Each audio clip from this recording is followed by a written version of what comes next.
देखছেন AGT live 24/7।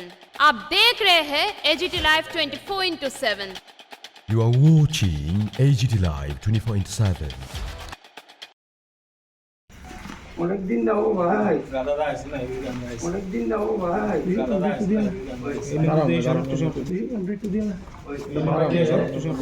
আন্তরিক ধন্যবাদ জানাচ্ছি। আগামী 29 এবং 30 জানুয়ারি 2026 আমাদের সংগঠন ত্রিপুরা রাজ্য উপজাতি গণমুক্তি পরিষদ জিএমপির 23তম কেন্দ্র সম্মেলন আমরা করতে যাচ্ছি।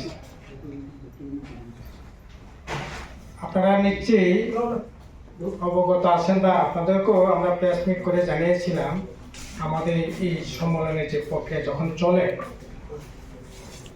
আমরা মে জুন থেকে শুরু করে ডিসেম্বর অবধি পর্যন্ত বিভিন্ন পর্যায়ে যে সম্মেলন আমরা শুরু করেছিলাম, তার অন্তিম যে সম্মেলন কেন্দ্রীয় সম্মেলন তা হতে যাচ্ছে জানুয়ারি 2026 29 এবং 30 জানুয়ারি।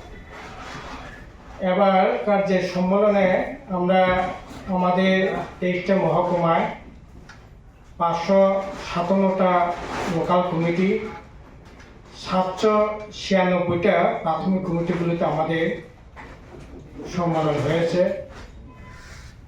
এবং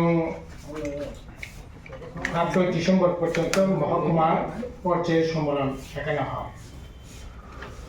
2020-তে আমাদের 22তম কেন্দ্র সম্মেলন হয়েছিল। 2022-এর পর এবারেই বলা যেতে পারে সবচেয়ে বেশি সম্পদ সংগ্রহ আমরা করতে সক্ষম হয়েছি। আমাদের 2021, 22, 23, 24 সেই সময়কালেও মেম্বারশিপ সেই পরিমাণে হয় নাই। এবার কিন্তু আমাদের মেম্বারশিপ প্রায় 88,000 মেম্বারশিপ আমাদের হয়েছে। সম্মেলন প্রাথমিক পর্যায় থেকে মহকুমা পর্যন্ত যে সম্মেলনগুলো হয়েছে অত্যন্ত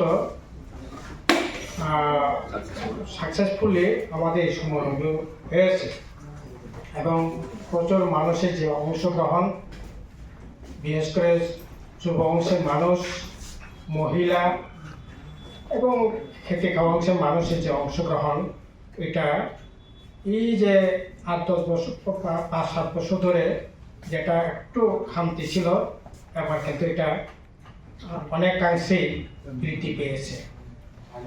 আমাদের এই সম্মেলন 29 তারিখ প্রকাশ্য সমাবেশের মধ্যে দিয়ে হবে। সকাল 11টায় টাউন হলে আমাদের সম্মেলন হবে। সম্মেলনের প্রথম কাজ সকাল 11টায় পতাকা উত্তোলন হবে। পতাকা উত্তোলন করবেন আমাদের সংগঠনের সভাপতি কমরেড নরেশ জমাতিয়া। তারপর সেখানে পতাকা উত্তোলন, বাইরের যে সম্মেলনের কাজ, শহীদ বেদিতে মাল্যদান, এগুলি সারার পর আমাদের প্রকাশ্য সমাবেশ রবীন্দ্র ভবন প্রাঙ্গণে সেখানে হবে এবং সেই প্রস্তুতি এখন চলছে।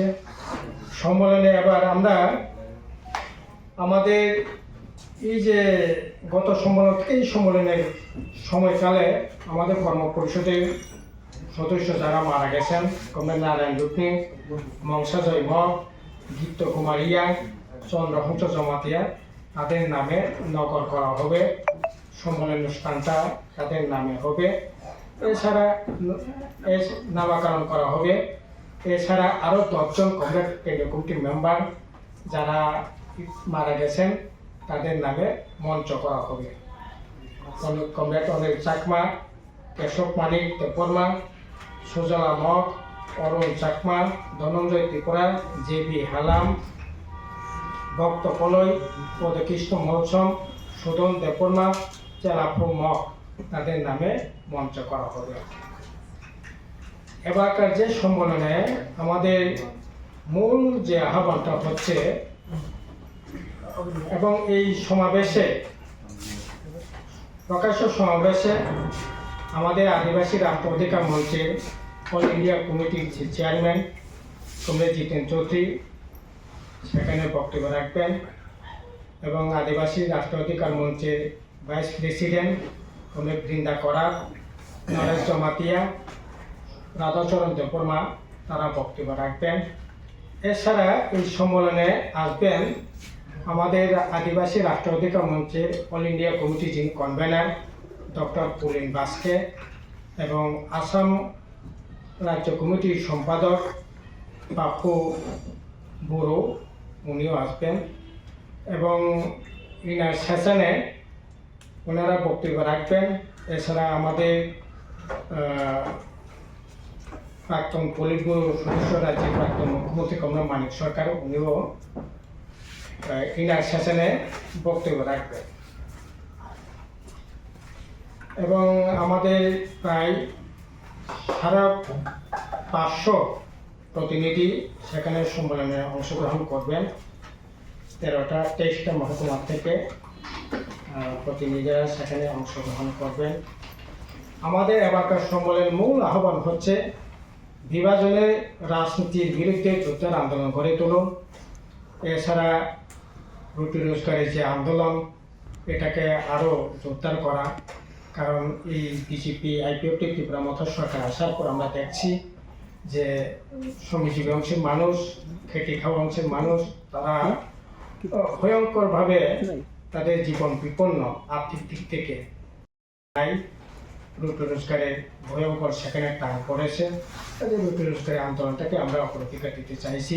এর মধ্যে রেগা যেটা ন্যূনতম যে অধিকার ছিল এটাকে বাতিল করা হয়েছে করে রামজি যেটা করা হয়েছে। আমরা দাবি তুলব এবারও সম্মেলনের মধ্য দিয়ে রেগা বাতিল করা চলবে না।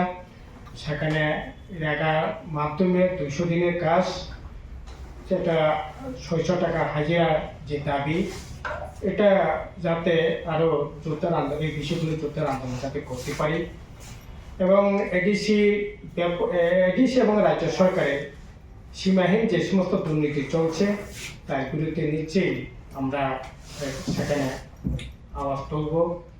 এডিসিকে অধিক ক্ষমতা প্রদানের প্রশ্নে 125তম সংবিধান সংশোধনী বিল যাতে এই আন্দোলনটা যাতে আরও জোরদার করতে পারি, কারণ এটা 2019-এ বিলটা উপস্থিত পার্লামেন্টে উপস্থিত করা হলেও এখন পর্যন্ত বিলটা পাস করা হয়নি। অথচ বিজেপি এবং ত্রিপুরা মথা উভয়েরই তাদের যে ভিশন ডকুমেন্টগুলোতে এগুলি ছিল এগুলো বাস্তবায়ন করবার কথা ছিল, কিন্তু ভোটে জেতার পর ওরা এখন এগুলি করছে না, মানুষের সাথে প্রতারণা করছে। তার বিরুদ্ধে আমাদের সরব প্রচার আন্দোলন সেখানে থাকবে।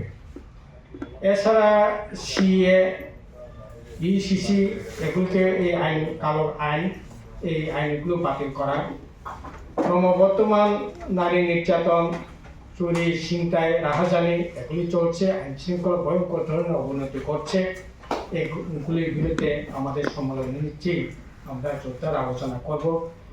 এছাড়া আপনারা দেখছেন এই রাজ্যে ভয়ঙ্কর ধরনের নেশায় এখন বাড়াবাড়ন্ত সেখানে হচ্ছে।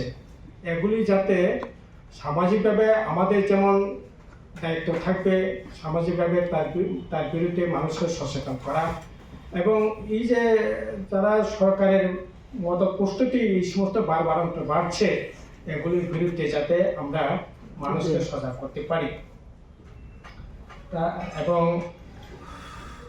এই রাজ্যে এখন বিশেষ করে কোনো ধরনের ছোট মাঝারি শিল্প কারখানা যেগুলি ছিল এগুলি প্রায় বন্ধের উপক্রম।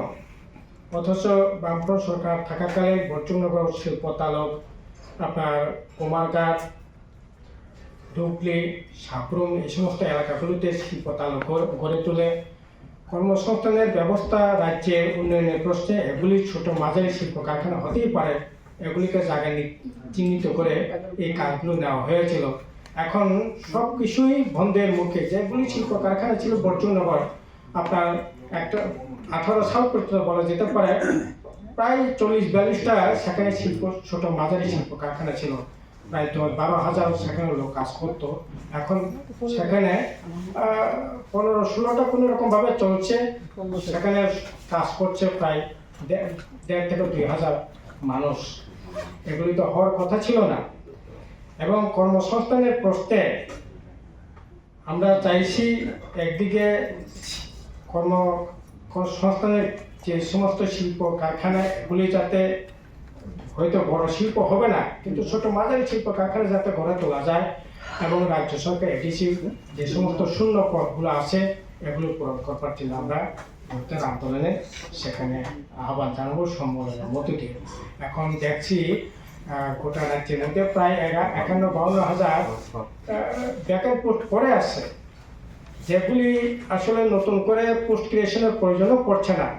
যেগুলিতে চাকরি যারা করতেন তারা রিটায়ার্ড হয়েছে, কেউ কেউ মারা গেছে, এই সমস্ত জায়গাগুলো পর্যন্ত এখন পূরণ করা হচ্ছে না। কাজে এটা তো চলতে পারে না। কাজে তার জন্য আমাদের এই সম্মেলনে এই বিষয়গুলো নিয়ে আলোচনা হবে। নির্বাচনে এডিসি নির্বাচনটা আসছে থেকেই নির্বাচনের জন্য আমরা সম্পূর্ণভাবে প্রস্তুত আছি। এখন সময় নির্বাচন আমরা 12 মাসেই আমরা সবসময় প্রস্তুত থাকি। এখন নির্বাচনে প্রস্তুতি আছি, এখনো নির্বাচনে আমরা অংশগ্রহণ করব, নির্বাচনে যোদ্ধা লড়াই হবে, এতে কোনো অসুবিধা নেই।